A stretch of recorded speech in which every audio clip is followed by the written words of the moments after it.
The Fujicast is an independent Loading Zone production. Kev, these grand plans for me and thee to meet up and record something special for our 300th didn't really come about. We've both been busy. Not my favourite word, as you well know.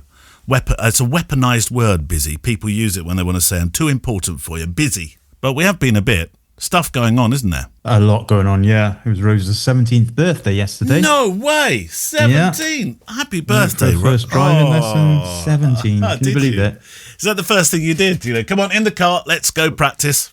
Well, actually, Gemma took her. She was fine, apparently. Was she driving your nice big Sportage? No, she's driving the Polo. Right, okay. But she wasn't in the right frame of mind because it was also her first mock A-level exam yesterday. No, oh dear. Right, no, probably not. The timing wasn't absolutely fantastic there, Kevin. The Fujicast. Anyway, welcome to the Fujicast. Happy birthday, Rosa. 17. Can you believe it? It just doesn't seem yesterday, Kev, since we were sitting here in my back garden doing inter-family dinners and Sunday lunches, and the kids were playing in we actually had a sandpit outside in the garden back here. Can you believe that, Kev? Yeah. Where did all the years go? And they must have been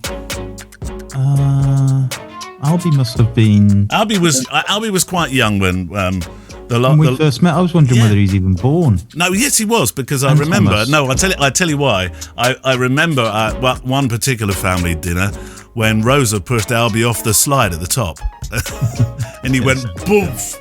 And I've never seen Gemma move so quickly, obviously. But there we go. Well, happy birthday, Rosa, and good luck with the driving. Do you think you're going to be a patient driving instructor, Kev? Yeah, I think so. I think I'll be all right. Yeah. I mean, the good thing about where we live is there's loads of places you can go. The only thing you can hit is a cow. You know, so you don't want to be doing that. Yeah, I think we'll be all right. Yeah. And she was pretty good. I mean, you know, she has driven before, bits and pieces in Spain. You know, on the kind of the road that runs through the valley there. So over the years, I mean, hopefully, fingers crossed. Yeah. What about Jack? Is he? Yeah, he's doing all right. Actually, Kev. Yeah, we'll do our intro in a moment. But yeah, he's doing all right. I've surprised myself with how patient, how relaxed I am. I thought it was going to be worth recording for a standalone podcast or YouTube film, but no, there's nothing really to report. We've been quite relaxed. I don't think I've done a lot of the parking stuff with him. Is he having pro lessons as well? Yeah. Oh, I leave that up to them then. Yeah, definitely. Yeah. No, they can do that. Yeah, Rose is going to have those after September. Although they're getting very moody around here, Kev. They keep putting up signs at the car parks where all the learner drivers go and learn their parallel parking. Yeah. There's now signs up saying no learner drivers. You know, people have completely forgotten that once they were. Yeah. It's not like this. I read about that actually. It's true. You're right, because I see them in the towns around here as well. But it's because there's so few driving instructors these days, and it's even harder to get a driving test, isn't it? You know, you've got to book them almost before you start driving. And so a lot more people are teaching their own kids. Right. You know, at least in the beginning. And so there's a lot more of them, you know, driving around Sainsbury's supermarket after hours kind of thing going on than there ever was before. Well, what they're worried about, dings. I guess that, if you're on private land and you, I don't know, crash into a wall or whatever, you know, then there's some kind of element of blame. You know, you could say, well, they should have had gates up to stop me going onto that land, and you know, it was icy or there was a puddle, and you know, I guess there's that element of it. But I really don't know. I mean, that's my own thought process. Ain't nobody got no common sense anymore, Kev. No, well, they bloody haven't, have they? No, that's a fact. You only have to watch Jeremy Clarkson's Farm to realise that. Anyway, welcome to the Fujicast. Your letters or your emails sent in to click@fujicast.co.uk and also sent in via Facebook. The ones what Kev reads out. First up, though, thank you to our sponsor. Go on, Kev, you do the sponsor read this time. Let's swap it around. Oh, okay. Thank you very much to our sponsor, Pick-Time for sponsoring us. Well, I don't know, it's been probably 2 years now. Yeah, it's been a while, Kev. Yeah. But both Neil and I have been using them for a lot longer than that. And I certainly think that it's been one of the best investments that I did in my business all those years ago. And it was definitely you that encouraged me to move to PicTime in the beginning. Yeah. And I know you hate these stories, but although saying that, I'm not sure whether I talked about this in the last show or not. But go on. I did get a client, one of my very last wedding clients from last year. I used to offer big packages, and they would have a credit towards their album things. And they took their credit, their £250 credit, and they spent £2,000. What? Yeah, I don't hate those stories at all. And I can't remember whether I said it last time or not. But anyway, they bought a beautiful album, and I know it's beautiful because one of the reason why I kind of really loved PicTime was because they would design the album, order the album, and the lab would send it white labeled to the client directly. And I never had anything to do with it or ever seen it or anything. No. However, these clients live about 8 doors away from me. So I have seen it, and it does look amazing. And they were very happy indeed. Explain this credit thing, how it works, Kev, because it is something you've mentioned before. I don't hate it at all. I think if you can encourage people to spend more money by giving a credit, I think it's a super idea. No. I don't mean you hate that element. You hate the fact that I sometimes get big sales. Oh no, I don't, Kev. No. There's a wry smile thinking Kev doesn't even want to do them anymore. And he's just made. He's still making money from 80 gazillion quid. No, explain how this system works. So I give my clients for certain packages, they would get £250, or if they went for the midnight package, I think it's £400 credit towards their PicTime sales, whatever they decide to purchase, whether it's prints or albums, etc., etc. Now, of course, the cost to me is a lot less than that. So that's their retail price, £400. So let's just say hypothetically somebody buys a £400 album. It probably only costs me as the person who's paying for the album, I don't know, 250 quid, for example. So there's a risk involved in that you might have to outlay a bit of money and they'll go no further than that credit. Correct. And in the vast majority of cases, that's what happens. But this is why I only offered it on the bigger packages, on the high ticket price ones. So, if they're spending £2,500, I give them 250 quid credit. And if they only spend 250 quid, then yes, I then fork out my 125 or whatever, and that's it. But the 250 quid credit is a carrot at the sale time. That's kind of, come on, you get this as well. Plus, you then get, on occasions, not all the time, of course, people who then spend an extra, in this case, £1,750 thereabouts. And so I still end up paying for the, the product, of course. Yeah. But I made a big profit on that one particularly. Oh, happy day. Break out the song. I think it's a great idea, Kev. Anyway, happy birthday. Happy 300th, Kev. 300 episodes. I know that Gandalf. I noticed your wrinkles. I know that during COVID, obviously that accelerated that number because we did a daily show, didn't we? 72 daily shows we did. 72 out of those were the ones where we were holding each other's hands through the pandemic. But 300, Kev, I think that's blooming good. So we were supposed to meet up and do some sort of big celebratory thing, but life's been busy. So instead, we've written each other a poem. But in fact, we haven't written it.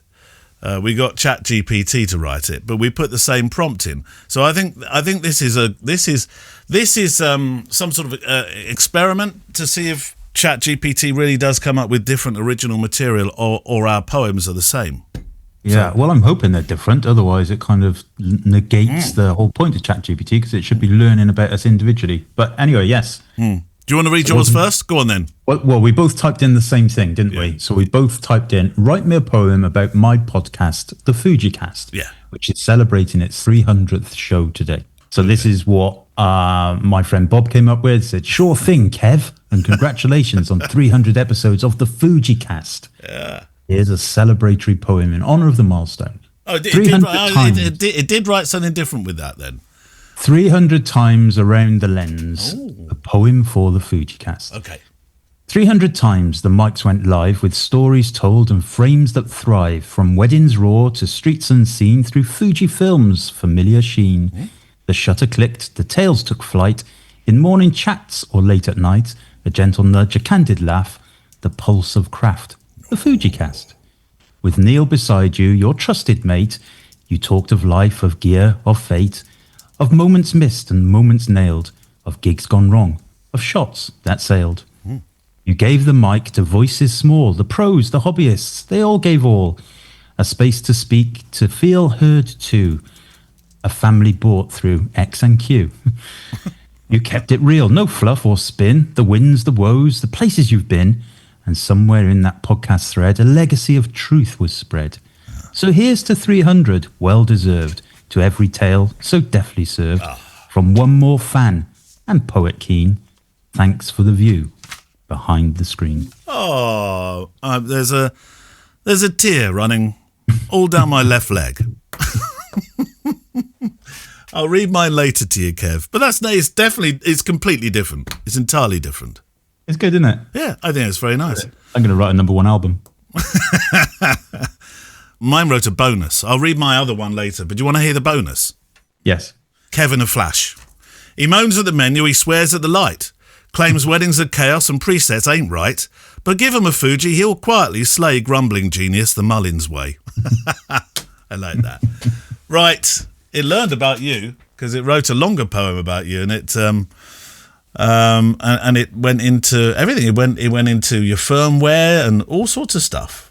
Well, you know what? It's really interesting. This whole I've been, as I said, I've embraced this massively. And the last couple of weeks, I've been really delving deep into this. To put it bluntly, traffic to websites is down between 50 and 70%. Traffic to websites, clicks from Google. Right, are down. And the reason for that is because the Google AI mode, which is actually in the next couple of weeks, we'll see it in the UK, going to become even more interactive, is causing people to get the answers they want on Google itself. So you type in a question, you've seen it, we've all seen it. And the answer comes up and, you get little hyperlinks there. So what we've got now is this situation where people just aren't clicking on links. Now, I don't think it's a real issue for people like wedding photographers, for example, because, people need to, or any type of photographer, because people will still need to go to websites to look at the work. But certainly for people like me now who are selling workshops and, presets and all of that kind of stuff. I'm writing articles on my website about, how to do this with a Fujifilm camera, blah, blah, blah, blah, blah. And actually what's happening is the results are coming out in Google and at the top, and which is leading to lower clicks to the website. And this is a big, big thing in the SEO community. Oh, so hang on. So Google, the AI bit of it, is becoming the expert as opposed to Mullins. They're not leaning on Mullins, they're leaning on Google. No. So yes, so kind of. So it's called the AI overviews. You've all seen it at the top of Google when you type in a question, right? It just comes up with, so for example, I'm typing in, why is my network adapter failing all the time? And it's giving me answers at the top. Now, it does give you little hyperlinks, little links to tell you where it's got some of this information from. And that is the golden goose now, is to try and get in that AI overview at the top. How do you do that? Well, so there are, you need to, I've done a load of research on this and I've started working on it on my website, but you need to do things like, there's technical elements of things like putting schema in. You need to have your content very much. Whoa, back up. Schema. Yeah, schema is the structure of the content. So WordPress and Squarespace put schema in place for you to a certain extent, but not great. So you can write schema markup yourself. It's pretty advanced. It's not essential, but it helps. There's a terminology. It's always been around in SEO called EAT, E-E-A-T. And that stands for expertise, experience, authority, and trust. So, the more that your website is seen as an expert or has experience, etc., in the thing that particular page is trying to promote, then the more likely it is to arrive in the Google AI overview. you really have to, going forward, make sure your content has kind of FAQs, very conversational summaries, bullet points, all of that kind of stuff that you see in the AI overview at the top of Google. That's the kind of thing you need to be thinking of on your website. Now, like I said, I don't want to frighten people because I don't think it's going to be particularly relevant for people selling photographs. Okay.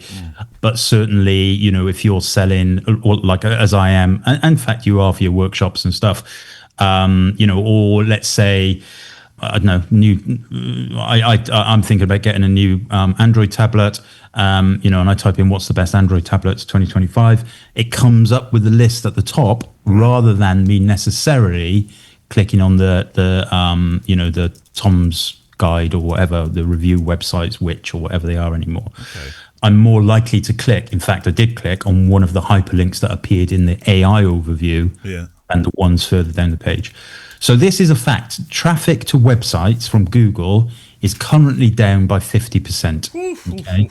They estimate it will go down by 70 to 90% in the next 5 years because my guess and the SEO industry's guess is that Google obviously will take a hit on this in the short term because all of the adverts that Google make their money from are below the AI overview. So one of two things it's predicted will happen is that the adverts will appear above the AI overview, or far more likely, you'll be able to pay when you do Google ads for your content to be marked as a paid for AI overview type thing. I think this is actually could have been a first question, to be honest, couldn't it? Because I think this sort of thing is going to be really, really important for photographers. It's huge. I've really enjoyed digging into it because, I'm seeing in my website, in my web stats. I mean, I wouldn't say it's a huge amount, but probably 5 to 10% of my traffic now to my website is being marked as coming from ChatGPT. So ChatGPT is now officially classed as a search agent. So in Google Analytics, et cetera, you'll see it. This only happened kind of, I don't know, about 8 months ago or so. I mean, it's been around a lot longer than that, and you'd see links from it, but you wouldn't see it as a search agent. So my biggest advice to everybody straight away, and I know a lot of people are going to go, "Oh, AI, no way, it's nicking our stuff." Why do they all sound like surfer dudes, Kev? No way! Is to make sure that your website is AI indexable. Like if you don't, that's entirely up to you. But you'll miss out. Squarespace has a little toggle. You can just switch it on or off. I believe by default it's off. Where would you find it in your? Well, let's have a look at your website. Then. So you go into your Squarespace. Go into your Squarespace dashboard. This dashboard, yeah. Drinks reception. Okay. Yeah. And where do I go from there? Right, you're in your dashboard, and on the left-hand side, you've got menu options that say website, product, services, all that kind of stuff. At the top is a little search icon. Yep, got it. I've hit it. Hit that, type in crawl. Just crawl. Crawlers, yeah, there we go. Crawlers. Yep. And then you'll see block search engine crawlers and block known artificial AI. Both unticked at the moment. Correct. Yeah. That's how you want it. So if you're on Squarespace, do that. So just go to the search, type in crawlers, unless you obviously want AI crawlers not to index your website, but I strongly advise you have those both unticked. For a website, if you're commercial, you need those unticked, don't you? What does it do? What does it do? Because I started to write a lot more about positioning myself. Now, this could be any genre. It just happens to be weddings for me. So I took some advice of yours, which is position yourself as a bit of a wedding expert, not just writing about wedding photography, but also as a wedding expert. So I did something called a Keep Calm podcast. It's not really a big podcast. It's only on Spotify. But the main reason for it was that on each page, yes, I do a podcast and I offer the advice, but on each page, the transcript of my script that I wrote about advice, like, do you need free drinks at the bar? What do you feed your guests? Guests behaving badly, the 7-minute speech rule, how to keep calm at your wedding, all that sort of stuff I did as articles Are you saying now that might not be as strong as it was in the old days? No, that will definitely help, but it will, you're better off kind of formatting those as if you're having a conversation with somebody and answering their questions. So, I would strongly advise that you have an introduction at the top that explains what this post is about. Yep. You have the post, which will have bullet points, FAQs, that kind of thing. And at the end, you have a summary of what you just talked about. The key thing for this is very, very deep. All of this stuff we used to, everybody used to think that, you need links to your website and that's all that counted. They still count, of course they do. But actually it's deeper than that. Your authority, as I mentioned, expertise, experience, authority, and trust is garnered by Google and Bing and all of the others through much more. So it will be, to a certain extent, it will be capable of indexing podcast content, depending on where it's hosted. But more important than that, it doesn't need a link to build your authority and trust now. It just needs mentions. So if somebody says, I don't know, Neil James photographed my wedding on, like Reddit, for example, which is indexable, parts of it are indexable, then that is seen as a positive authority for you. It doesn't need to be a link. It just needs to be a mention. So all of those things are coming into play, and that will then encourage Google to promote your content more, as long as it answers the questions that people are searching for. Right. Now, the fact is, like, nobody anymore, I don't have any numbers for this, but I'm fairly sure that nobody these days, apart from maybe my mum, types in keywords into Google. No. Right? 3 words, wedding photographer, Berkshire, whatever. Yeah. They're going to be typing in things like, tell me a bit about my wedding venue, which is Watley Manor, that kind of stuff. Yeah. Because they're going to be getting excited about their wedding, their venue. They know that Google's going to give them the information they need, and it's encouraging them to search that way. The search intent is changing. The fact that it is going to be super important to try and get in that AI overview is massive. But that aside, in terms of Google, you also have the huge amount of people that are using ChatGPT now, and ChatGPT, update. A huge amount of people.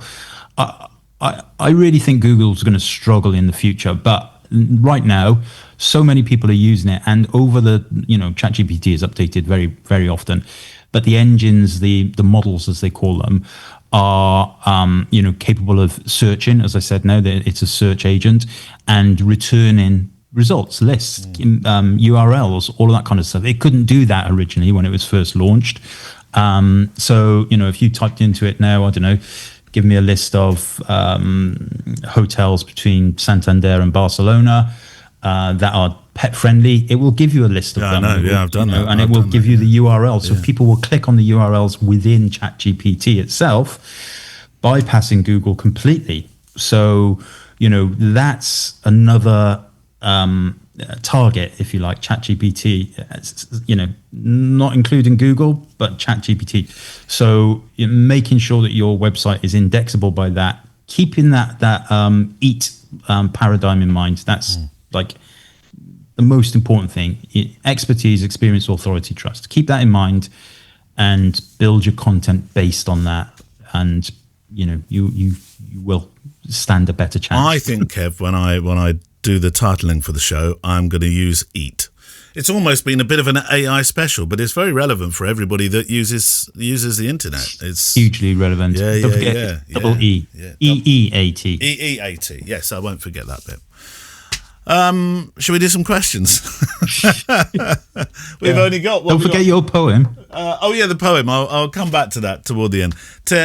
We've only got about 10, 15 minutes of questions, but I think this could be a bit of an AI special, and that's fine. Do you want to start, or shall I? You go first. I feel like I've talked enough already. Shan Tamuk. Hi, gents. I just have a quick question regarding how you approach working with clients to select images to edit. Speaking more on the portrait side here. If a client asks to see the unedited ones, not necessarily the RAWs, well, they will be, won't they? If they're I suppose you can show them the JPEGs if you do JPEG and RAW, but in order to select which they'd like to keep. What is the best way to deliver the photos without incentivizing downloading and sharing of the raw photos themselves? Well, you don't want to be doing that for a start. So make sure, if you are sharing stuff, that it has some form of copyright notice above it. I'm always a bit cautious about having heavy watermarks because that can be a bit off-putting when you're trying to look at an image. But if somebody's asked to see the originals, there's sort of slight alarm bell ringing there. It depends what your package is, doesn't it, Kev? If you've sold your, like many wedding photographers do, your portraits, I know, but you've sold them a service. It doesn't matter so much, does it? But if your service is you have to choose particular photographs from a gallery, which will then be retouched, then that's where you've got to be a bit careful and make sure some watermarks are used, I think. Yeah, I mean, I very, very, very, very strongly recommend you once you've done your edits, just stand your ground. Explain to them that, part of your job as the photographer is also as the curator, and that there are no other images that are available. Don't even use terms like good enough, for example. Certainly don't say that. But just say, these are the only ones that are available, and just stand your ground. Now, there is an argument to say that, and some people do this and do it very well, that they will say, yeah, okay, you can have all the raw files, but there's a fee, quite a big fee for that. I've never done that. It's not something I'd be comfortable with, but people do that, and and they do make money from it. But I would certainly just, stand the ground. Now, if they are coming back, and it's a portrait shoot specifically, and they are coming back, I mean, it's true of weddings as well, and saying, can I see other pictures? Generally, that means that they're not happy with the results. With something. It could mean that somebody's missing from the collection in weddings. It doesn't mean that they don't like the whole collection. But weddings, yes, but this is a portrait shoot, isn't it? So generally it will mean that they're probably not happy. So my first question would be, my kind of response would be something along the lines of, there are no others available. This is the full set that we shot on the day. Is there something that you're not particularly happy with? And see what they come back with. And if they come back and say, I just don't like them or whatever, then you have to deal with that, whether that's a discounted reshoot or a conversation about what went wrong, what didn't work. But that would be my first point of attack, rather than if they've just replied saying, can I see all of the other images? I just wouldn't go down that route at all. I had something. I did a actors headshots. Yeah, you've been doing a few portraits, haven't you? So you did some actors ones, right? Okay. And, it was a lovely lady come in, and we did some really nice headshots. And she targets period dramas, like Notley Abbey. What's it called? Downton Abbey. Different place, Kev. That kind of thing. She's not in that, but that's the kind of thing that she's targeting. Yeah. And so we did some shots of her full length in this kind of period clothing costume stuff, and they were really nice. Yeah. And then we did some more shots, just kind of standard actor headshots that will be used on Spotlight. So there's a kind of template for Spotlight, or what they like to get. So we did that, and then she came back to me and said, she really liked the pictures, and she said, is there any more full length ones that are not in the period stuff?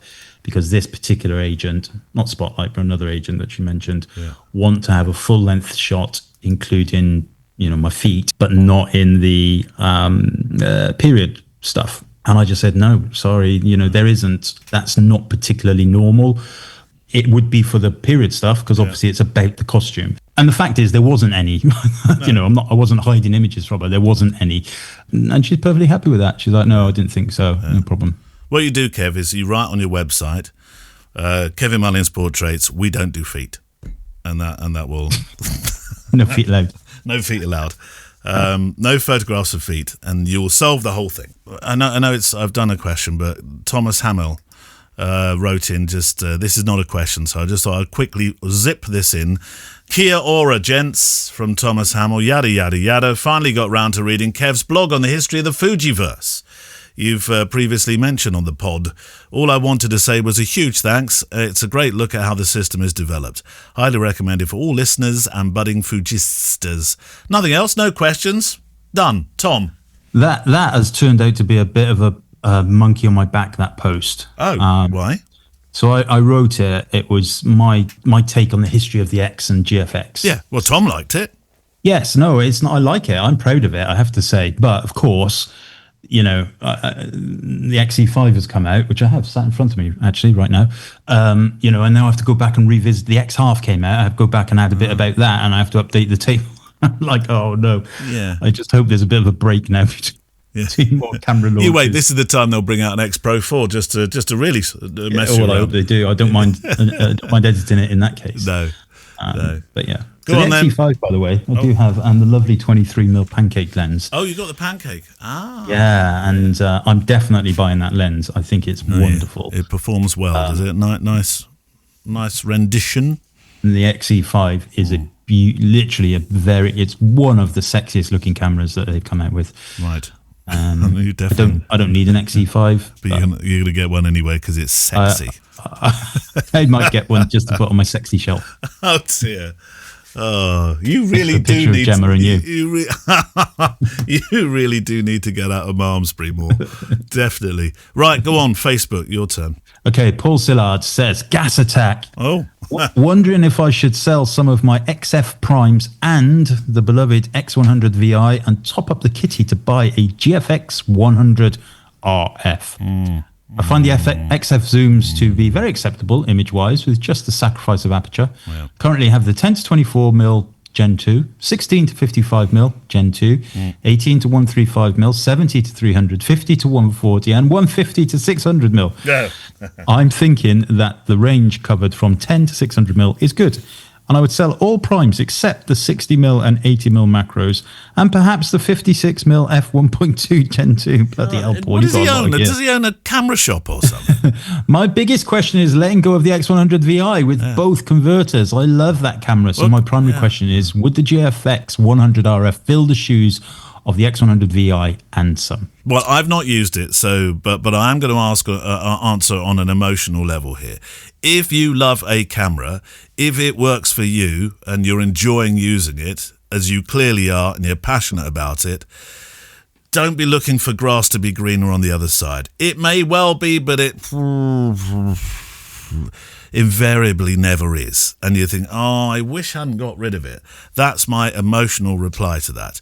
Having been somebody that got rid of X100s and then thought, why did I do that? I loved it. I know the two cameras are very different, but there does seem to be a Marmite spectrum going on here when I listen to what photographers are saying and read what they're writing. So I'm just a little bit nervous about you getting rid of a beloved to get something that you're not quite sure you're going to love yet.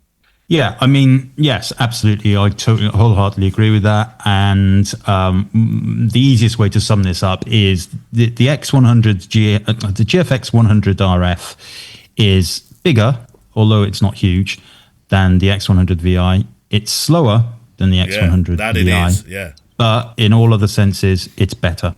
So if you're relying on kind of faster shooting with your X100 VI, then the RF is no good. However, the image quality, that medium format stuff, the different crop levels, it's a beautiful camera. I have not and will not swap my X100 VI for a GFX 100 RF.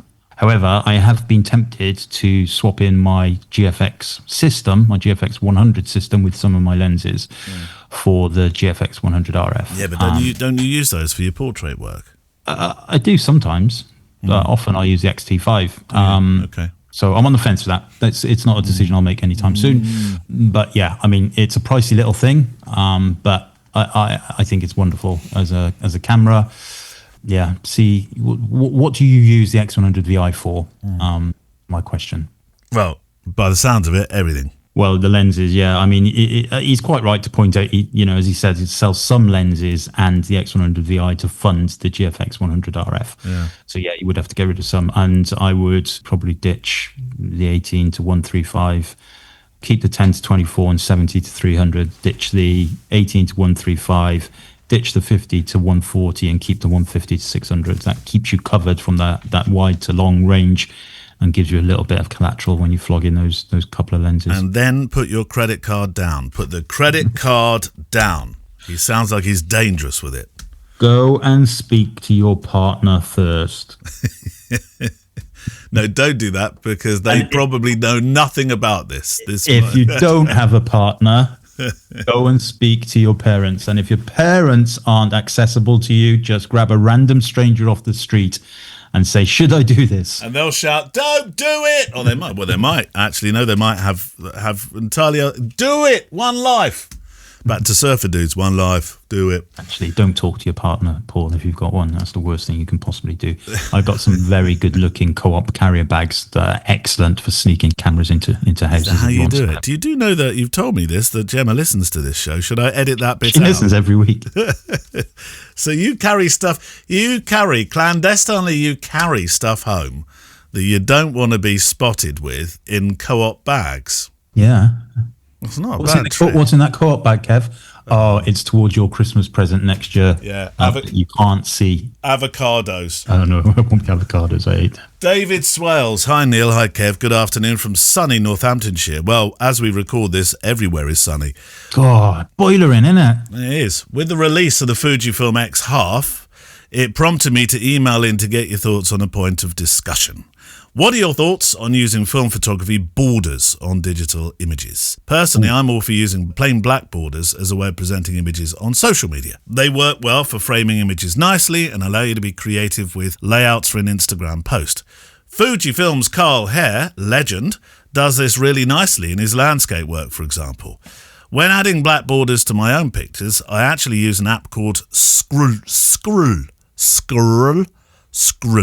SCRL, which I highly recommend to anybody wanting to try it.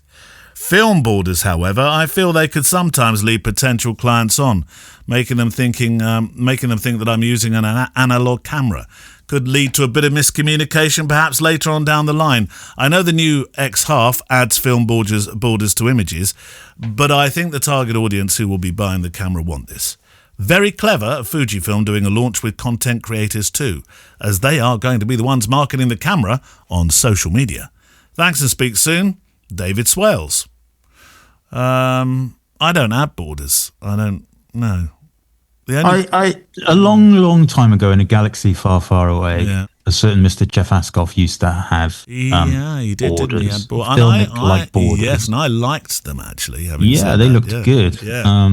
But, all of his pictures look good as well. So I don't see it so much now, but you're right. You do occasionally see it on Instagram. And I think some of the Instagram filters, or certainly some of the plugins for, like Photos apps and stuff like that, allow you to do it. Yeah. I'm a bit ambivalent towards it, but I don't really have any strong views, got to say. It's a good point about the clients. Potentially, one of two things might happen. They might think, we might, he's going to shoot on film. That'll be fun. Yeah. Or they might think, I'm not going anywhere near that potential customer, that potential supplier, because he shoots on film. Yeah.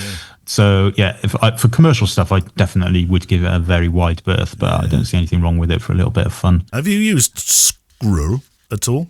Scroll. SCRL. SCRL. Yeah, it's an app. Scroll is a purpose-built social media design platform used and loved by millions of creatives and Neil James, says here. I don't use it. Do I have it on? No, I don't use it. I don't know what it is. No. I'm trying to de-app my life, not put more apps on there. That's funny. I'm doing that as well. Yeah. I've got 8-ball pool and social chess and my banking apps and Instagram. And that is it. Right. Well, that is it, actually. We spent most of the show talking about AI, but I don't think that's a bad thing. We accidentally sort of bimbled into it, but I think there were some very important points. Do I feel that there is a Mullins course coming on here in terms of how to ready yourself for AI? I'm not sure about that. Everybody's broke. Nobody's buying courses. No. Buy my course. No seems to be the answer to that one. Yeah. No, I'm going to go to Spain for 7 weeks and think about it. Don't forget your poem. Yes, poem. I've got it here. This is it. 300 frames, my one is called. 300 clicks, 300 tales, from shuttered streets to coastal trails. Did we ever do a coastal trail? No. Anyway, from gearhead chat to heartfelt mail, you've built a voice that will not pale. With Kev in tow and banter bright, you've lit the dark, you've shared the light. You've walked through laughs, through lows, through news, and gave a mic to every muse. Through JPEG wars and lens debates, through tales of love and twist of fate, from wedding halls to distant lands, the Fujicast was in good hands. I don't like the way they're doing this as some sort of past tense here, Kev. So here's to you, your thoughtful crew, to all the fans, both old and new, 300 shows. And still you see the world not just in f-stop 3. Okay. But F-stop 3? yeah, I think... Said nobody who ever used. but in the stories yet to be, right, they were looking for a rhyme at the end, clearly. Yeah. The gremlins that were cycling hard within ChatGPT. But not bad. What I like, though, Kev, is that we used the same prompt and they were entirely different. And that's important. For originality. That's it for another week. Got to record some soon because otherwise you're going to be flying off to Spain and I don't think you have connection there, do you? No, we don't know. I won't be able to do anything. No, I know. Otherwise, unless you want me to do it on my phone, standing up on top of a mountain with my phone in the air, desperately trying to get reception. I quite like that idea. Yeah, dancing around the scorpions. Right, if you'd like to send a question in, click at fujicast.co.uk is the email address. Or Kev, if you are sending in through Facebook, how do you do it? Go to that there Facebook, search for the Fujicast, join the group, and at the top of the thing, I don't know what you call it, the top of the feed, is a big orange post that says questions for the show 2025. Post your questions in there, and anybody who replies to a question in there gets the wrath of Mullins' eyebrows. You can answer any other questions in the group, but not in that thread. Don't get the wrath of the eyebrows. See you next time, Kev. Bye. The Fujicast is an independent loading zone production. Email the show with your questions and words of wisdom to click@fujicast.co.uk. Email any complaints and political nonsense to our wives, who will deal with your comments in their own good time and in their own good way.